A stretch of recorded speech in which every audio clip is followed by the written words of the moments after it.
right away, I have to say, I love what is going on with the show. Oh, no, sorry. I love. Hey, Oh, hi hello. Dana, it's Rachel singing from PR Machine. How you doing? I'm okay. Good, good. Are you all set on your end? Yes, I was on the. I accidentally hung up on him. Oh, gotcha. Oh, let me go ahead and call him and I'll patch you through. Wait.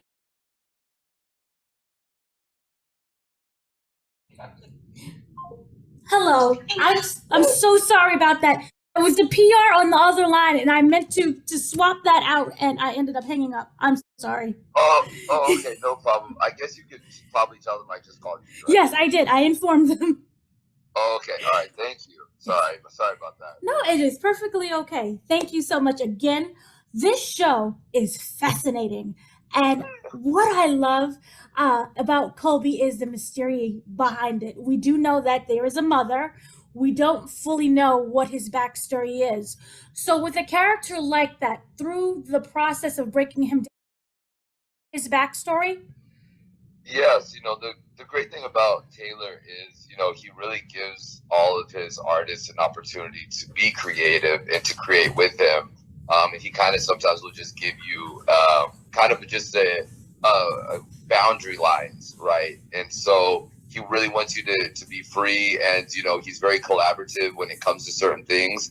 But yeah, part of being an artist for myself is being able to start allowing yourself to start to really experience what this character would actually be and where would he come from before, and how he ended up here, because that also helps how he forms his interactions with other people on the ranch, because as most television series are, it doesn't start from the beginning. It usually starts in the middle of something already happening. So one of the things I wanted to be able to do with Colby is just really start to layer him with the mystery, but then also you'll be able to see his connections to these different characters in the bunkhouse and around him based upon how long he's also been there. Okay, so then that said, who is Colby ultimately at is his foundation that he has with his family? Colby, I mean, he's a loyalist, right? And I Mm-hmm. think that he also you try to play the geography of everything, and then you try to layer in all the nuance for me. And so one of the things for Colby is he's such a loyalist, and he believes in hard work, but he also believes that in order to you have to continue to do the work. And so you can have fun, you can do all these other things, but he also understands that, like, when Rip comes in, right, that there's a pecking order of the way that things go.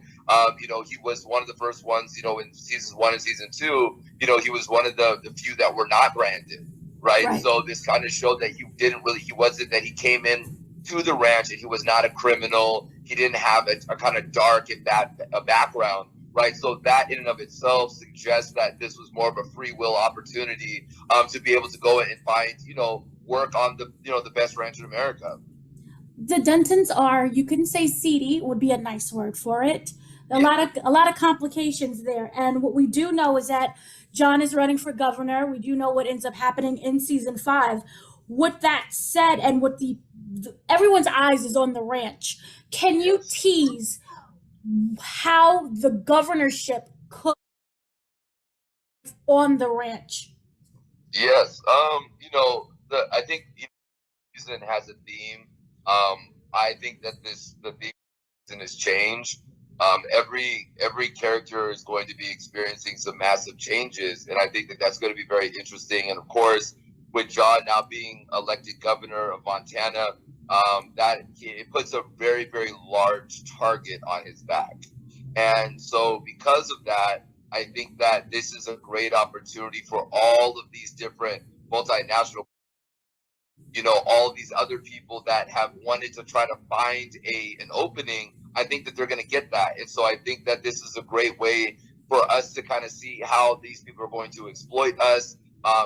John, in order to kind of protect the ranch, he has to leave the ranch. And I think that that's something that is a theme for this season as well. Is about the sacrifices that we all have to be willing to make in order to protect the place that has been very profitable for us. One of the things that I really wanted with the militia, and we knew exactly, they has a target on their back. Yeah. What kept Colby saying, "I am done with y'all. I'm going home"? I think it's one of those things where, when you've been in like a proverbial foxhole, with these people, they are your family. And, it's one of those things where situations, and so you trauma bond over certain things. So sometimes it's not always the healthiest of ways, but this is just the way that it is. Takes great pride in what he's doing, and one of the things about being in a part of the real kind of cowboys in the world, we've learned that they take such great pride in what it is that they do, and it's really about the land, and it's really about the animals, and everybody really buys in and believes that they're doing something for the greater good. And I think that when you have that as like your root and your core, it makes it very easy to buy in and just to deal with it, right? Like, you just deal with the weather, you just deal with people that are coming in. And of course, once we all got branded, we knew that we were also getting kind of initiated into something that would be a little bit more of maybe it wasn't put on the resume necessarily, but you just kind of go with it, because you figure, if my family's gonna go, I might as well go too. So then, with that said, can you tease, what does the future hold for Colby and how he views his family? I think like I said, this season is such a big season of change.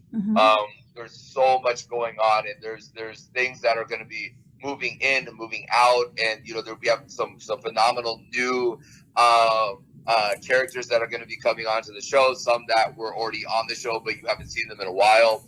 And so I think for Colby this season, what I've identified in living the slice of his life is that it's a little bit sad.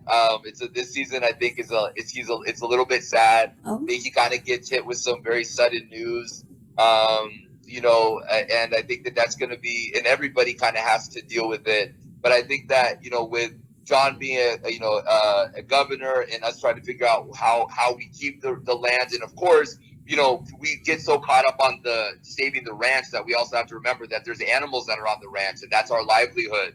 And so, it becomes this giant target. So I think that, Cole has some really, really high, exciting moments. But then as the kind of season goes on, I think you'll find that there's a little bit of some sensitivity that Colby starts to show as the season goes on. And I think it was interesting to play that, but definitely I'm looking forward to how he kind of handles all this on in the season. Can you please tell me if there's some love for Colby, please? We're rooting.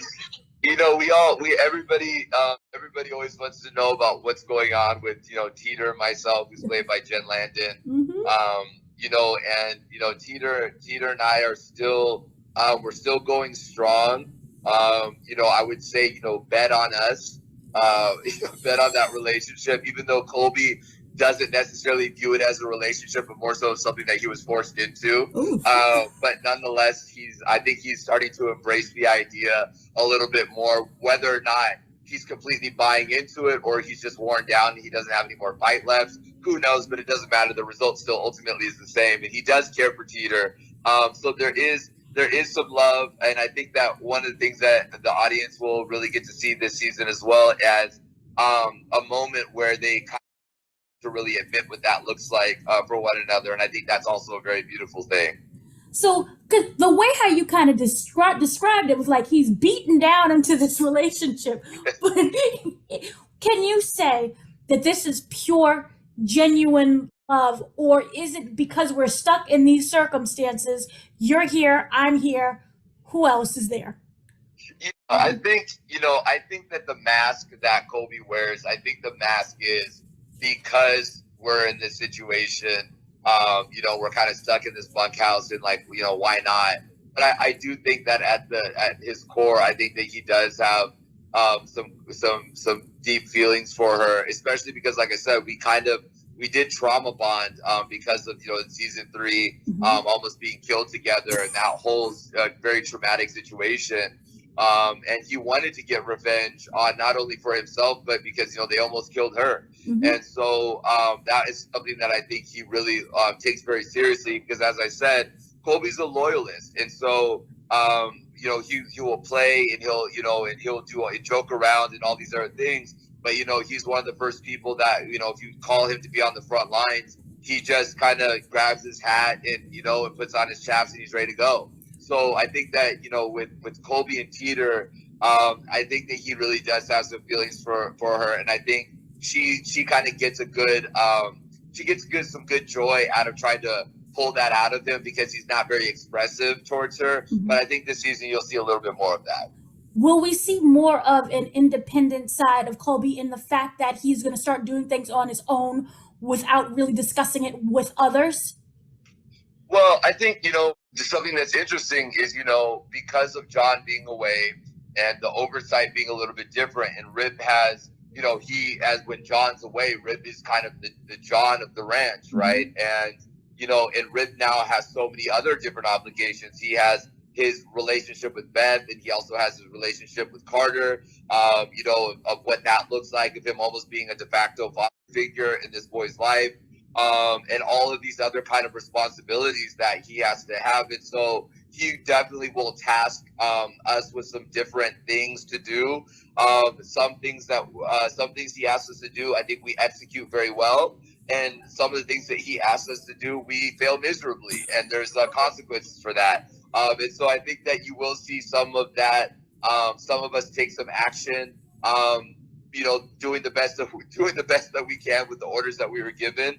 But because it's a new territory for everybody, I think it's going to be fun for the audience to also see, like, dang, this is what happens when you kind of leave them to their own devices. So I think that'll be fun as well. Oh, that sounds exciting. And kind of lastly, we're getting a ton of Yellowstone kind of spinoffs. What would be the title if Colby spinoff? Oh my goodness. Yes, there are so many amazing spinoffs into the Yellowstone world. I don't know. I feel like now, what would a name be? Let me give me 1 second. Let me think. With all of the world, we have 1923, we got 1883. Mm-hmm. And so I guess if Colby was gonna get, I think it would be this. It sounds far more like a band, but I think we could find a middle ground. It would be called Colby and the Bunkhouse.